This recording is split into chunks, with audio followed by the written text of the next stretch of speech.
کائنات کی وسعتوں اور آخری حدود تک پہنچنے کی جستجو میں مصروف انسان آج تک نظام کائنات میں طرح طرح کے مظروفے اور نظریے قائم کرتا اور پھر وقت کے ساتھ انہیں تبدیل کرتا آیا ہے۔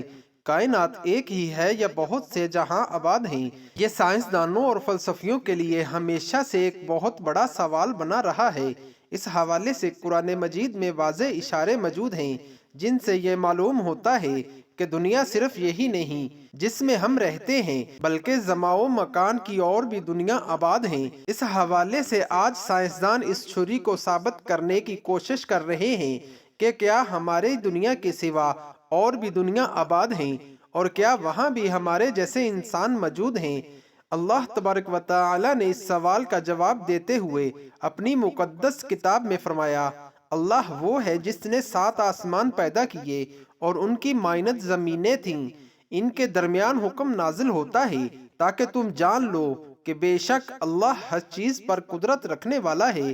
صحیح البخاری اور دیگر کتب حدیث میں اس آیات کے ضمن میں ایک روایت موجود ہے کہ مفسر قرآن حضرت ابن عباس کے پاس ایک شخص آیا اور اس نے سورۃ طلاق کی اس آیات کی تفسیر پوچھی۔ حضرت ابن عباس خاموش رہے۔ اس شخص نے دوبارہ اصرار کیا اور پوچھا کہ آپ اس کی وضاحت کرنے سے گریز کیوں کر رہے ہیں؟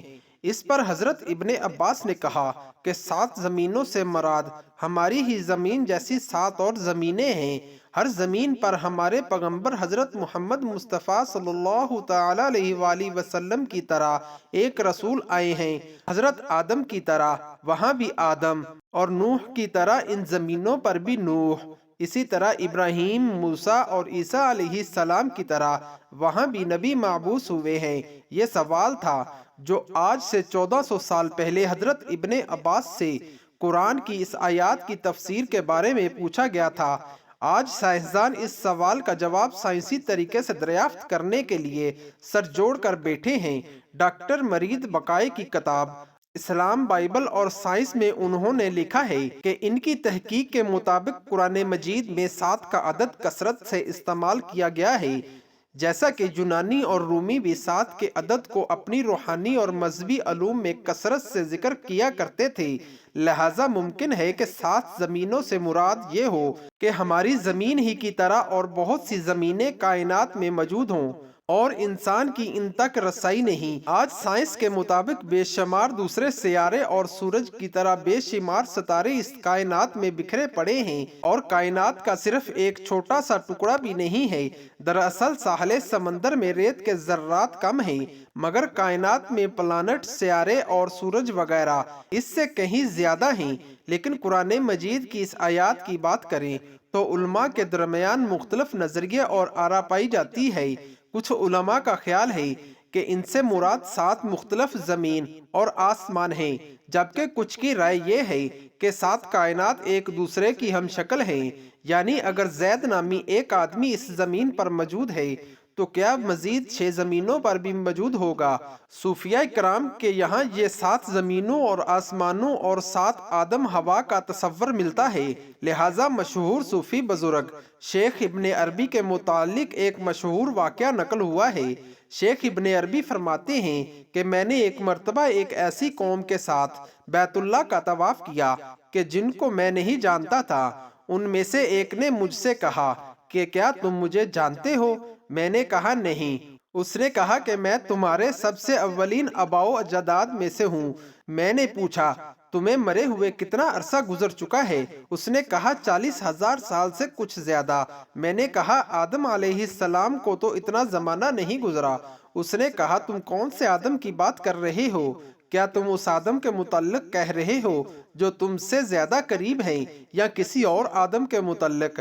لہٰذا شیخ ابن عربی فرماتے ہیں کہ میں نے جب اس کی یہ بات سنی تو مجھے وہ حدیث یاد آ گئی کہ اس کائنات میں 7 زمین 7 آسمان، اور ہر زمین پر آدم ہوا بھیجے گئے۔ اہل حکمت نے 7 آسمانوں اور ان کی خصوصیات کو کچھ یوں ذکر کیا ہے کہ زمین سے آسمانی دنیا کی ایک آسمان سے دوسرے آسمان کی مسافت 500 سال کا سفر کی دوری کے برابر ہے، اور اسی طرح ہر آسمان کا اپنا اپنا حجم یعنی والیوم ہے۔ پہلا آسمان دودھ سے بھی زیادہ سفید ہے، مگر کوکاف کی سبزی کی وجہ سے یہ ہرا نظر آتا ہے۔ اس آسمان کا نام رقیہ ہے، اور دوسرے آسمان کا نام سدیوم یا ممون ہے، اور وہ ایسے لوہے کا ہے جس کی روشنی کی شعاعیں پھٹتی ہیں۔ تیسرے آسمان کا نام ملکوت یا خیون ہے، اور وہ تانبے کا ہے۔ چوتھے آسمان کا نام ظاہرہ ہے، اور وہ آنکھوں میں خیرگی پیدا کرنے والی سفید چاندی سے بنا ہے۔ اور ساتویں آسمان کا نام لائبہ یا دائمہ ہے، جو سرخ یاقوت کا ہے، اور اس میں بیت المعمور ہے۔ اسی طرح نبی کریم صلی اللہ تعالی علیہ وآلہ وسلم کا سفر معراج اس بات کا واضح ترین ثبوت ہے کہ حضور نے براق پر سفر کرتے ہوئے جبرائیل امین کے ساتھ تمام آسمانی راستوں کو پار کیا، جس کے اندر 7 آسمان بھی شامل تھے، اور حضور نے تمام آسمانوں میں پیغمبروں اور رسولوں سے ملاقات کی، جبکہ 7 زمینوں اور آسمانوں کی ایک تعبیر جدید نظریہ ملٹی وائرس کی شکل میں دی جا سکتی ہے۔ دراصل ہماری ایک زمین میں کچھ جاندار ایسے ہیں جنہیں ہم اپنی آنکھوں سے دیکھ سکتے ہیں، مثلاً چوپائے جانور، رینگنے والی مخلوق، اور چرندوں پرند جو ہمارے ساتھ اسی زمین پر زندگی گزارتے ہیں، جبکہ کچھ جاندار ایسے ہیں جو ہماری نظروں سے بھی اوجھل ہیں، مثلاً خردبین مخلوق، وائرس اور بیکٹیریا وغیرہ، جنہیں ہم اپنی آنکھوں سے نہیں دیکھ سکتے۔ بالکل اسی طرح جنات اور فرشتے بھی موجود ہیں جنہیں ہم نہیں دیکھ سکتے، کیونکہ ان کا وجود ایک دوسرے ڈائمینشن میں ہے۔ اسی نظریے کو ملٹی وائرس کا نام دیا جاتا ہے، یعنی اس کائنات کی طرح کی کائنات کا وجود ہونا، باوجود اس کے کہ ہم نے اس کائنات کو دیکھ سکتے ہیں اور نہ کبھی اس میں داخل ہو سکتے ہیں۔ حدیث مبارکہ کے مطابق پہلے آسمان کے مقابلے دوسرا آسمان اتنا بڑا ہے جیسے کسی صحرا کے درمیان ایک انگوٹھی موجود ہو، اور دوسرا تیسرے کے سامنے ریگستان پر پڑی انگوٹھی کے برابر۔ اسی طرح تمام 7ویں آسمان ایک دوسرے سے بڑے اور وسیع ہیں۔ 7 زمینوں اور آسمانوں کی وسعتوں اور سرحدوں کو نہ ہی انسانی دماغ سمجھ سکتی ہے اور نہ ہی اسے بیان کیا جا سکتا ہے، لیکن انہیں تصور کر کے ایک لفظ کا مطلب ضرور سمجھا جا سکتا ہے۔ اللہ اکبر، یعنی اللہ بہت بڑا ہے۔